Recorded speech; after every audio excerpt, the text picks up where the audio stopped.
오늘은 좀 어려운 말 같지만은 인본주의와 신본주의가 어떻게 다른지 여러분 알고 계시는 건데 다시 한번 좀 정리해 드리려고 합니다. 신앙생활 하면서 우리 가운데 비슷하게 보이는 감정, 개념인데 너무나도 출발도 또 다른 그런 두 개념이 있어요. 그건 뭐냐면 우리의 신념이냐 믿음이냐.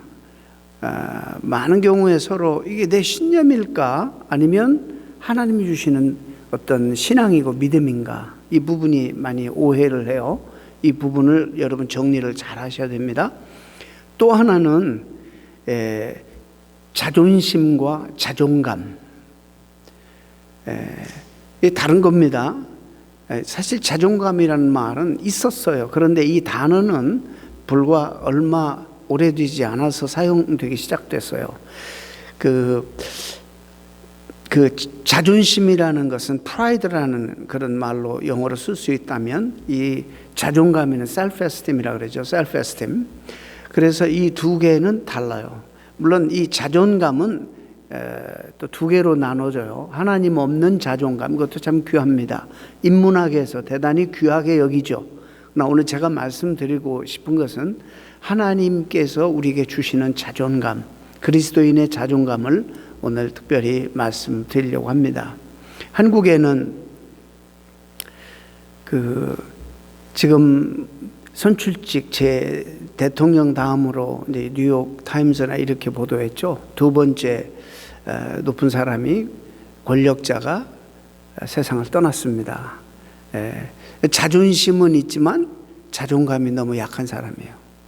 그래서 이런 부분이 우리에게 어떻게 작용되는가, 신앙생활에서 도대체 또 우리의 가정생활에서 사회생활에서 자존심을 지켜야 될 거냐, 자존감을 가져야 될 거냐, 이런 부분에 대해서 오늘 좀 성서적으로 좀 말씀을 드리려고 합니다.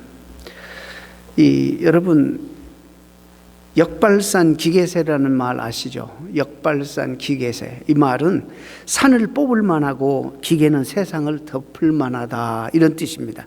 세상을 뒤엎을 정도로 정말 엄청난 강한 힘과 기운을 일컫는 말인데, 여러분 항우에 대해서 쓴 말이에요. 항우 본기에 나오는 말입니다. 여러분 항우 아시죠? 오래전에 고대사, 중국 고대사 항우에 대해서 잠깐 말씀드리려고 합니다. 왜냐하면 자존심에 대해서 얘기할 때 항우 이야기를 하기 때문입니다. 이 항우는 초나라의 군주로서 한 나라의 유방과 함께 천하를 놓고 자웅을 겨루었던 사람입니다. 그가 8년 동안 전쟁을 70회 정도 치렀는데 한 번도 패하지 않았습니다. 그의 군사 수가 얼마 됐든지 화력이 얼마 되었든지 상관하지 아니하고, 얼마나 이 사람은 어마어마한 무력과 패기 그리고 천부적인 지휘력을 가지고 있는지, 문서에 의하면 정말 황후가 소리치고 지나가면 전부 길을 냈다, 전쟁 중에도 그랬다는 겁니다. 이렇게 참 기세가 등등한 그런 항우입니다. 그런데 불행하게도 해하 전투라는 마지막 전투죠. 이 해하 전투, 이 한 나라와 지금 싸우는데, 그 폐하 전투에서 결국에 밀리고 지고 맙니다. 처음 실패입니다. 그래서 밀리고 도망가다가 오강이라는 데까지 밀립니다. 근데 그 지역에 그 장정이라는 관리가, 폐하 빨리 이 강을 건너십시오. 이 강에는 이 배 한 척밖에 없습니다. 훗날을 도모하십시오. 그리고 폐하의 땅은 아직도 수없이 많은 군대들이 있고 수없이 많은 백성들이 폐하의 다스림을 기다립니다. 건너시죠. 그러니까 이 항우가 지고 나서 자기가 건너서 백성들 앞에 가게 되면 이 백성들이 어떻게 생각할까? 견딜 수 없는 거예요. 자존심 때문에 결국에 거절하고 건너지 않고 자결을 해버립니다. 역발산 기계세라고 별명이 붙여질 정도로 이런 위대하고 어마어마한 이런 장수도 자기 자존심 때문에 결국에 자결해서 끝납니다. 인생을 마감하는데 그 나이가 31세입니다. 이 사건을 두고 중국의 시성 두보가 만약에 그때 항우가 장정의 말을 듣고 배를 타고 건넜더라면 중국의 역사는 달라졌을 것이다. 지금은 한족이 중심이잖아요. 중국을 한족.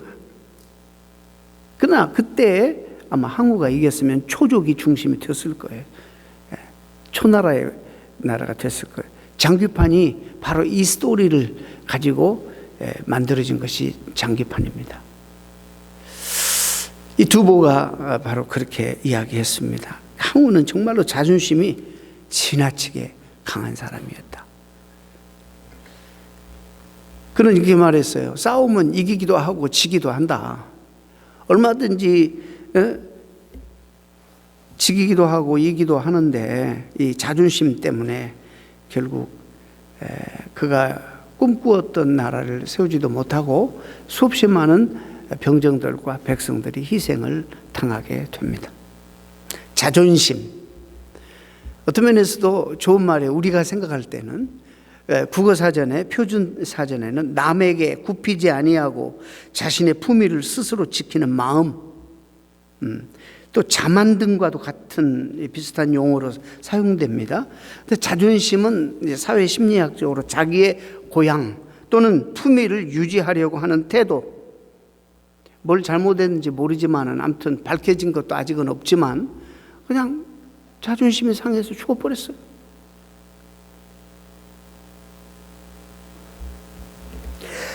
이 자존심과 이 자존감, 자기를 존중하고 사랑하는 마음과는 너무나 다른 겁니다. 큰 다른 개념의 차이가 있습니다.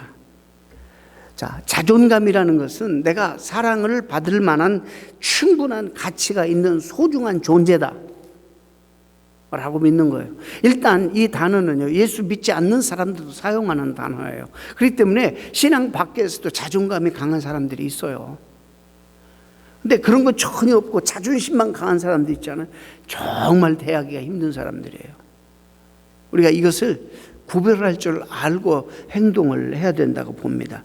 내 자존감을 분명히 하면 내 정체성을 알아요. 특별히 기독교인의 자존감은 하나님이 나를 뭐라고 하셨는가, 하나님이 나에게 거시는 기대와 꿈과 계획이, 그리고 나에게 주신 소명과 사명이 무엇인가, 이것을 알면 정말 이 자존감이 높아지죠. 한마디로 자존감이라는 것은 있는 그대로, 생긴 모습 그대로, 내 형편 그대로 나를 존중하는 마음이라면, 자존심은 늘 주체가 타인이에요. 내가 타인에게 어떤 존중을 받고 어떤 인정을 받을 것인가, 여기에 늘 관심이 있는 거예요.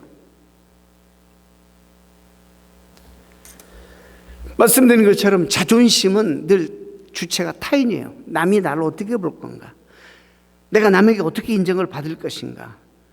그러나 자존감은 주체가 나에게 있어요. 내 존중.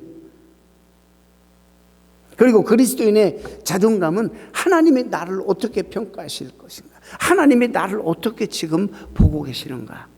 이것이 그리스도인의 우리가 가져야 되는 자존감, 이런 관계 속에 있습니다. 그래서 마치 자존심과 자존감을 꽃으로 피운다면 장미로, 그 향기는 바로 이 자존감이라면 가시가 바로 자존심이에요. 그래서 우리는 이 자존감은 없고 자존심들만 많이 피는 사람들이 많잖아요.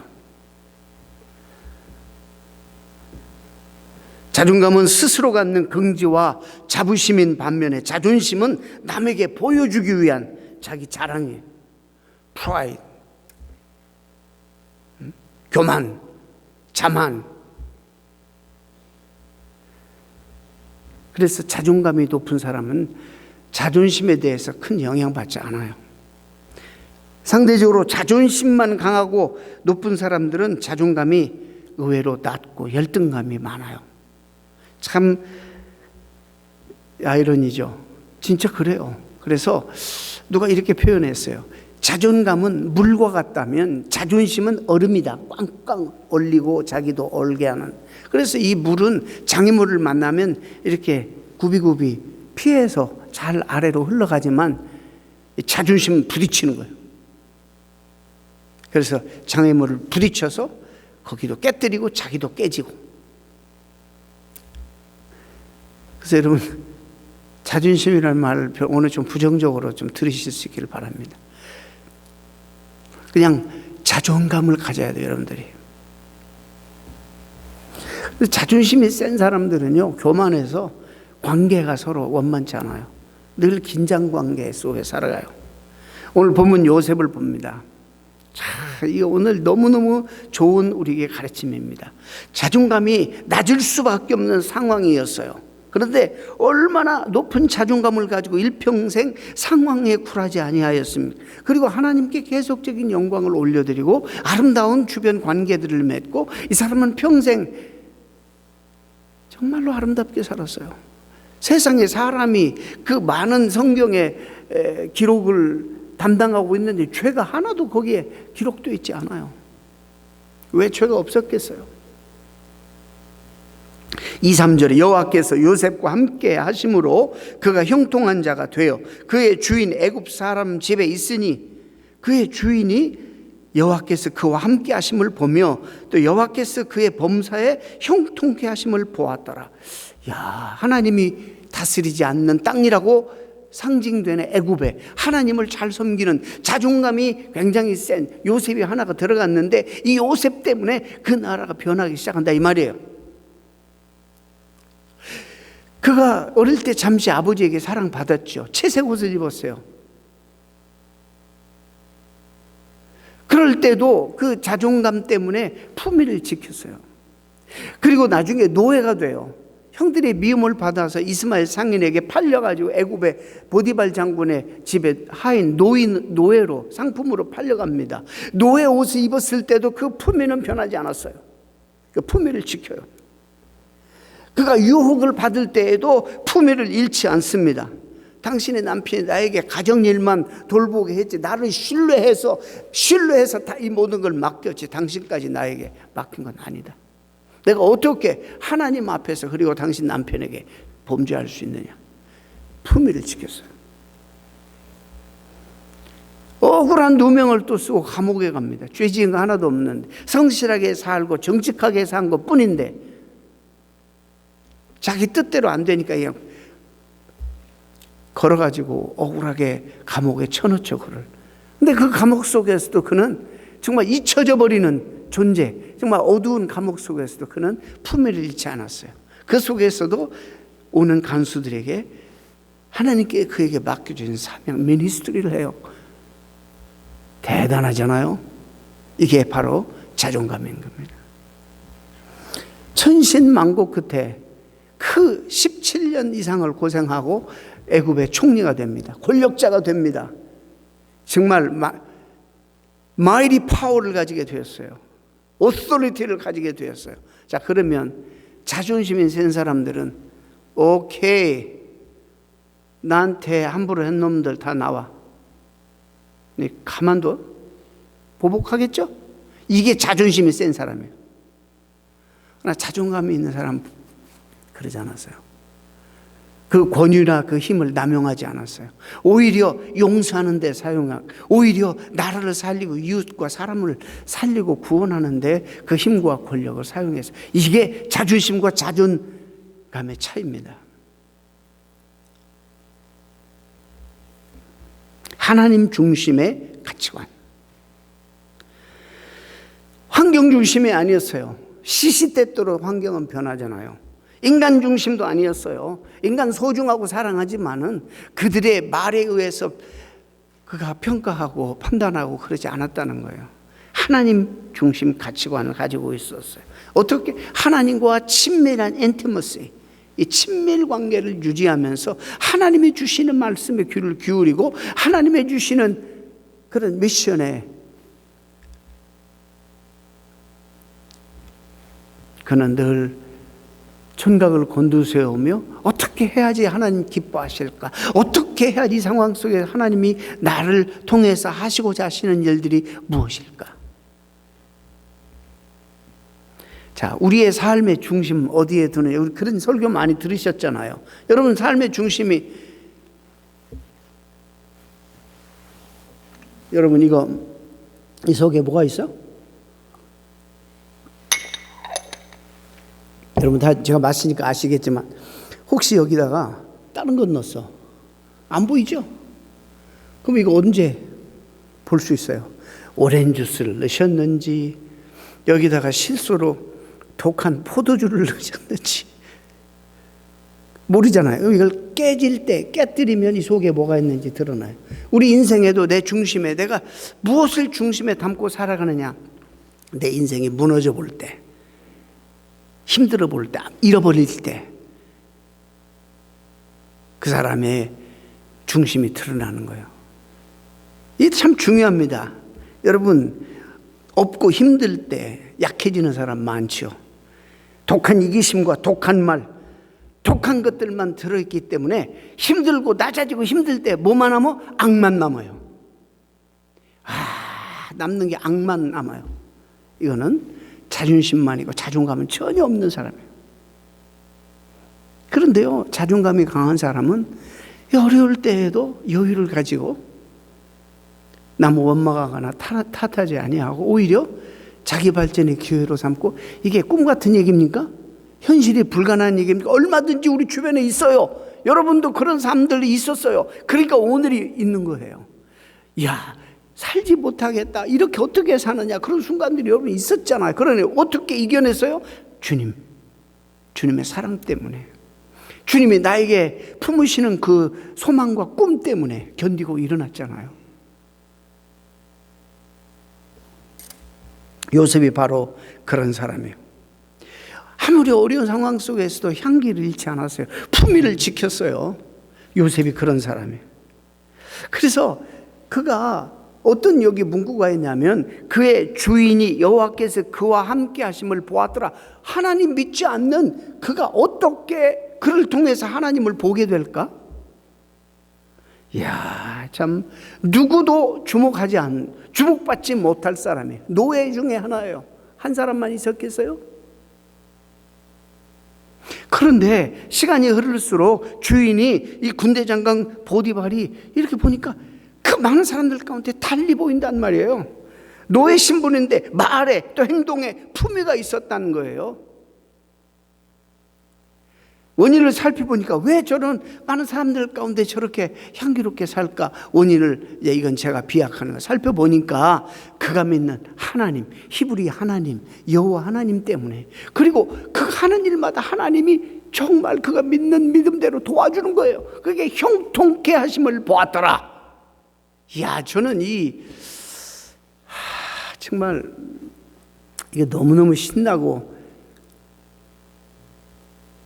통쾌한 그런 표현들이에요.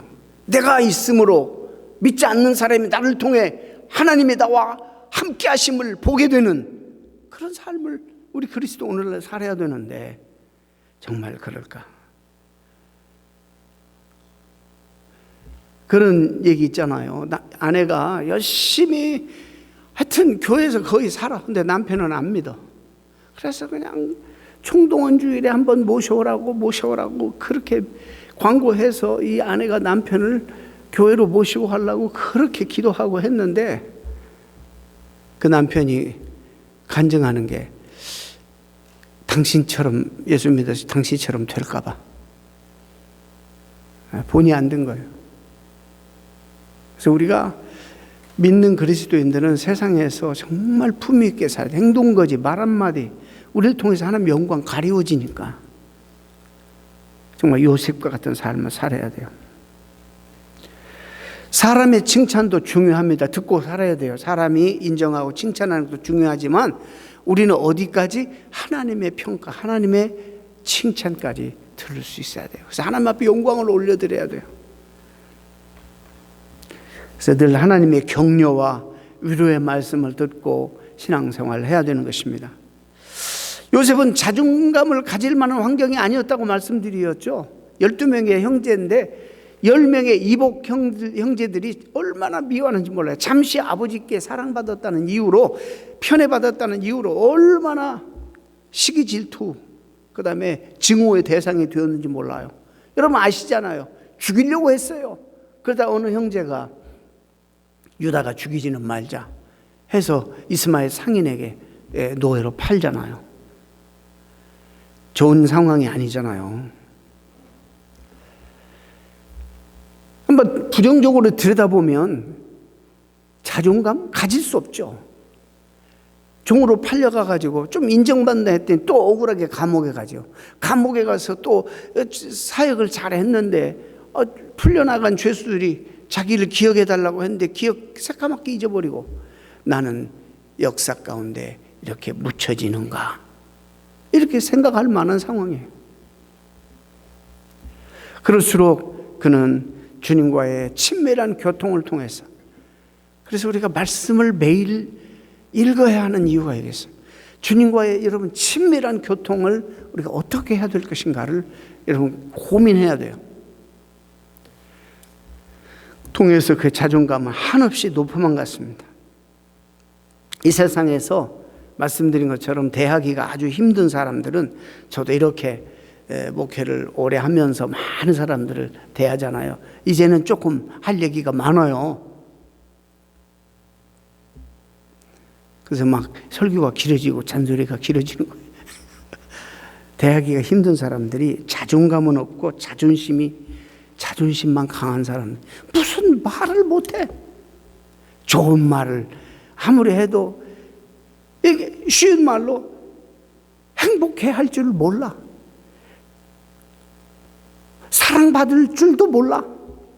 난 그런 분들에게는 생각이, 사랑받는 게 그냥 받아들이는 게 저분들에게는 엄청난 능력이 되겠구나, 이런 생각까지도 해요.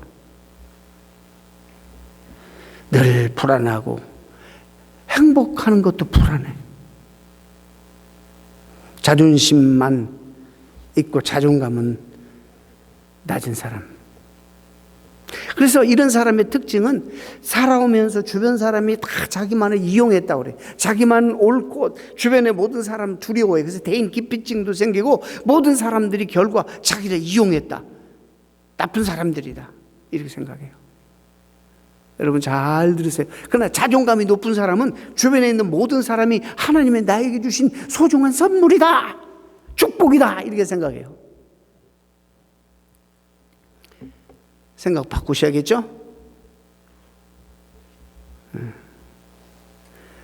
더 나아가면 하나님께도 불만이야. 하나님 어찌하여 나를 이렇게 지으셨나이까? 나를 만드시려면 키도 막 한 185 이상으로 만드시고, 인물도 뭐 내가 연예인 뺨치게도 좀 만들고 그렇지, 왜 이렇게 나를 만드셨습니까? 아니면 돈이라도 많이 주시든지 좋은 머리라도 주시든지. 이건 자존심이 센 사람들이에요.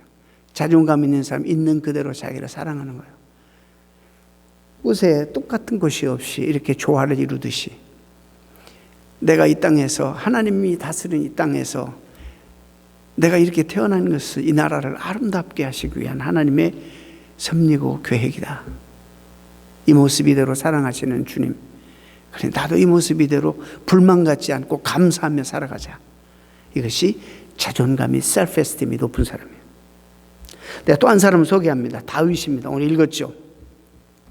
또 시편 27편에 다윗의 고백이 나와요. 내 부모는 나를 버렸으나 여호와는 나를 영접하시리이다. 부모가 이새죠. 이새 아버지가. 사무엘이 사울왕이 안 되겠다 해서 제2대 왕으로 너 가서 이새의 집에 제2대 왕이 될 만한 사람이 있으니 사무엘을 보냅니다. 기름 부어놓으라고. 그래서 갔는데 어떤 상황입니까? 형제들 다 왔는데 다윗은 안 보여요. 다윗은 어디 있었어요? 야야, 너 막내 양치야, 너는 여기에 해당도 안 되고 낄 수도 없어. 그리고 어떤 면에서 무시당했어요. 그래서 다윗은 형들이 선보는 그 상황 속에 나가서 양이나 돌보고 그러고 있었어요. 그런데 계속 기름 부으려니까 하나님이 No, not him. 그러면서 그때 주님이 하신 말씀에서 하나님은 외모를 보지 아니하시고 중심을 보신다는 말씀을 그 구절에서 하시는 거예요. 당신에게 자식 또 없어? 이새가 있긴 있는데 그 아버지도 하찮게 여겨요. 아마 그래서 다윗이 고백하기를 부모는 나를 버렸으나 이렇게 고백했나 봐요. 있긴 있는데 걔네 시원찮아서 저기 애들 대신해서 여기 양이나 돌보라고 했습니다. 걔 좀 들어오게 하시죠. 딱 들어오니까 하나님의 영이 딱 말씀하시는 거야. 기름 부으라고. 여러분, 다윗은 그렇다고 해서 잘 보세요. 내가 부모가 나를 그렇게 편애하고 형제들이 나를 그렇게 무시하고 두고 보자. 내가 제일 형제들보다 탁월하리라. 내가 더 잘나서 성공해서 길을 납작하게 하고 나를 무시했던 부모, 형제들을 내가 저 겸손케 만들 것이다. 이랬나요? 참 난 다윗이 너무 좋은 게 형제들을 경쟁 상대로 삼는다든지 그런 아버지나 이런 것 때문에 섭섭함 가지는 게 아니라 그는 그의 길을 갑니다. 주님과의 어릴 때부터 친밀한 그런 교통을 통해서 셀프 에스팀이 아주 강했어요. 그가 걸어가는 길이 누구를 대상으로 누구보다 성공하게 절대 그런 것이 아니라 자기는 자기의 독특한 길을 걸어간 사람입니다. 참 너무너무 아름다운 일들이 이제 뒤에도 제가 잠시 시간이 되면 말씀드리겠습니다만은 저는 믿지 않는 사람들 가운데 이 셀프 에스팀이 높은 사람 하나 되라면 이 스티브 잡스 같은 사람, 애플. 그러면 사생합니다. 어릴 때 남의 집 입양 갔습니다. 나중에 그가 얼마나 상처가 많이 남았느냐 하면 자기의 친부모는 자기에게 정자, 난자만 제공한 은행이라고. 자기의 길러준 부모를 1000배 더 존중한다. 이렇게까지 말할 정도 상처가 있어요. 그런데 95년인가요? 스탠포드 대학에서 강연을 하는데 3가지를 그는 고백해요. 첫째, 자기는 그런 출신이다. 둘째, 대학교 들어가서 1학기밖에 못해 중퇴합니다. 중퇴해요. 셋째, 자기가 창업하는 애플 회사에서 쫓겨나요. 그리고 나가서 넥스트라는 거 세워서 여러분 긴 스토리가 있잖아요. 토이 스토리 이 사람이 나중에 만든 거예요. 이게 디즈니로 이제 나중에 넘어가고 그래서 결국에 이 넥스트하고 애플이 다시 합병하면서 최고의 경영자로 다시 영입을 하죠. 그리고 그때도 나는 췌장암에 걸려서 오래 못 살 거라는 것을 말해요. 누가 볼 때에도 가장 취약하고 부끄러운 일들 이야기하는 거예요. 자신 있게. 그건 상관이 없는 거예요. 이 사람은. 자기는 자기 가야 길이 있기 때문에. 그런데 그리스도인의 자존감은 히브리 5장 4절에 이 존귀는 아무도 스스로 취하지 못하고 오직 아론과 같이 하나님의 부르심을 받은 자라야 할 것이다. 여러분, 주님과의 관계를 통해서 우리 그리스도 안에서 가지는 자존감은 아무나 가질 수 없는 거예요. 너무 소중한 거예요. 스스로 취할 수 없어요. 아론과 같이 하나님께 부름을 받아야지만 되는 거예요. 여러분, 주님과의 스토리가 있는지 한번 점검해 보시기 바랍니다. 하나님을 정말 여러분이 사랑한 이야기, 사랑받은 이야기, 하나님께 말씀을 받은 그런 감정들이 여러분들에게 있는가 한번 살펴보시기 바랍니다. 시간이 많이 지났지만 하나만 더 이 신념과 신앙의 차이, 신념과 신앙 혹은 믿음의 차이. 신념이라는 말은 신과 염, 신념의 한자로 보면은 사전적으로 어떻게 풀이하냐면 굳게 믿는 마음, 내 자신이 믿고 있는 것. 우리 주변에 이걸 또 어떻게 보면 고집이라고도 하지만은 나름대로 굳은 신념을 가지고 살아가는 사람들을 적지 않게 만납니다. 신념이 강할수록 자기 확신에 가득 자신만만하죠. 그래서 신념이라는 것은 자기가 믿고 있는 가치, 사상, 제도, 힘, 이거 뜻합니다. 자기가 생각하는 도덕적인 기준, 이것도 신념이 될 수 있고, 내가 소유하고 있는 물질이나 힘도 신념이 될 수가 있고, 내가 자라온 환경과 그리고 제도, 그리고 내 정신세계에 영향을 준 지식과 사상도 신념으로 작용할 수가 있습니다. 그래서 많은 사람들이 이 신념에 따라 활동합니다. 행동하고. 그래서 일종의 삶의 기준으로 자리 잡는 거예요. 근데 이게 좀 더 나가서, 그러나 믿음이라는 것은, 신앙이라는 것은 도대체 뭔가? 신념하고 달라요. 내가 확신하는 것이 아니에요. 이게 굉장히 오해가 많아, 성도들이. 저는 감히 이게 좀 부족하지만은 잘 나가는 목사님을 좀 이렇게 말씀드리고, 긍정의 힘, 잘 되는 나, 이런 책은 이건 신념에 가까운 책이지, 이건 믿음과 신앙과는 상관이 별로 없는 책이 아닌가, 이런 생각을 늘 하게 됩니다. 신앙은 무엇인가? 신앙은 말 그대로 우러러 믿는 것. 즉 다시 말해서 내가 다 할 수 없는 존재인 하나님을 우러러서 믿는 것, 이것이 신앙이에요. 나에게부터 나온 게 아니에요. 신앙과 믿음은 나로부터 발생된 것이 아니라 하나님으로부터, 위로부터 내려진 것이 믿음과 신앙이에요. 달라요. 신념체계는 내가 그동안 경험을 가지고 지식을 통해서 얻어진 것, 자기 확신. 근데 문제는 이 신앙의 세계를 신념체계 속으로 자꾸 집어넣으려고 하는 게 문제예요.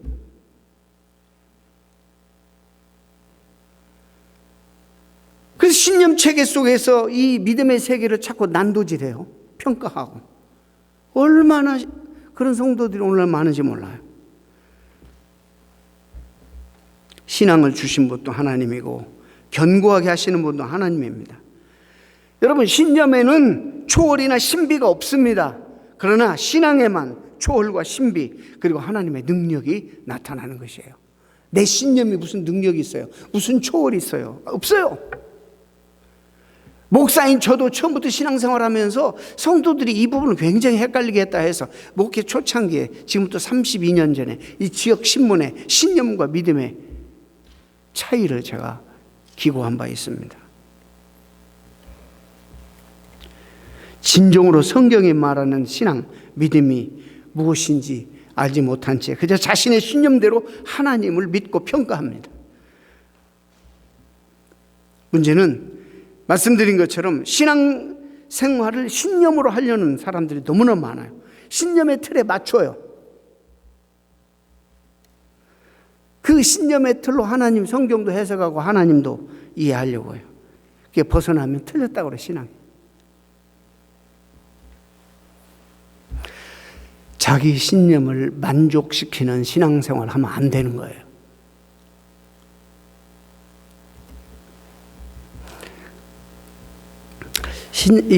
신념과 신앙이 충돌한 사건이 바로 오늘 골리앗과 다윗의 사건이 오늘 읽은 본문입니다. 골리앗은 자기 신념이 강한 사람이에요. 키도 오늘날로 말하면 한 3m 정도. 일단 키에 대해서 거인이죠. 그가 입고 있는 갑옷, 투구, 어마어마한 것이죠. 힘도 무시무시했을 것입니다. 누가 봐도 그 사람 이길 수 있는 사람 없어요. 골리앗 스스로도 자신이 제일 강하다는 신념으로 똘똘 뭉쳐 있었어요. 누가 감히 상대하겠어, 그 사람. 누구도 이길 수 없다는 자기 신념을 자기가 가지고 있었어요. 그래서 늘 나와가지고는 40일 동안 이스라엘 백성들을 모욕하는 거예요. 그들이 믿는 하나님을 모욕하는 거예요. 비웃습니다. 부축입니다. 너희 하나님이 어디 있느냐 말이지. 조롱과 비방을 쏟아 붓습니다. 이스라엘 진영에서 누구도 나서지 못해요. 자기 신념으로는 못 이겨. 이길 수 없어. 그런데 이 가공할 만한 골리앗의 위세에 다 눌려 겁에 질려 있을 때 믿음을 가진, 신앙을 가진, 하나님을 신앙하는, 우러러 섬기는 한 소년이 나타납니다. 나이도 어린 존재, 군인도 아니고 전술 훈련도 받아본 적이 없는, 소위 말해서 오늘날로 말하면 믿어지지가 않아. 신념으로 말하면 어림도 없죠. 자기 신념으로 내세울 곳이 없는. 그런데 그는 이렇게 외칩니다. 자, 잘 들으세요. 블레셋 사람에게 이르되 너는 칼과 창과 단창으로 내게 나오거니와. 무슨 얘기예요? 네 신념으로 나오지만 나는 만군의 여호와의 이름으로 내게 나아가노라. 또 이 전쟁은 여호와의 구원하심이 칼과 창에 있지 않다. 하나님께 있다. 이렇게 외칩니다. 너는 곧 너의 자기 확신, 너의 신념으로 나오지만 나는 우러러 섬기는 하나님께서 주신 믿음과 하나님 백성들을 통해서 정말 거대하게 이루시려고 하신 하나님의 계획과 뜻을 내가 알기에 이 할례 없는 자야 나세요. 전쟁은 여호와께 속한 것인즉 그분이 너의 목숨을 나에게 맡길 것이다. 네, 그럼 이 모든 사건을 다 이렇게 우리한테 제너럴라이즈 할 수 있어요? 없죠. 그러나 여러분 또 한 가지 질문은, 여러분들이 다윗처럼 그런 영성이 있어요? 여러분이 다윗처럼 하나님과 그렇게 친밀해요?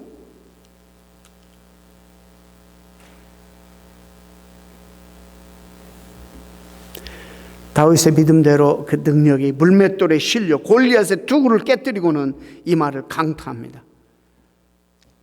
믿음이, 신앙이 신념을 이긴 것입니다. 여러분 이 차이를 아시기 바랍니다. 도대체 넘어갈 수 없는 신앙마저도 자기 신념책에 끌어들이려고 하고 자기 프레임워크에 맞추려고 하는 이 시대에 많은 사람들, 하나님에게서는 룸이 없어. 도무지 이미 여기에 다 자기 생각으로 충만해서. 그럼 왜 믿어? 그럼 왜 이 자리에 앉아 있어요? 그냥 위로받으려고요?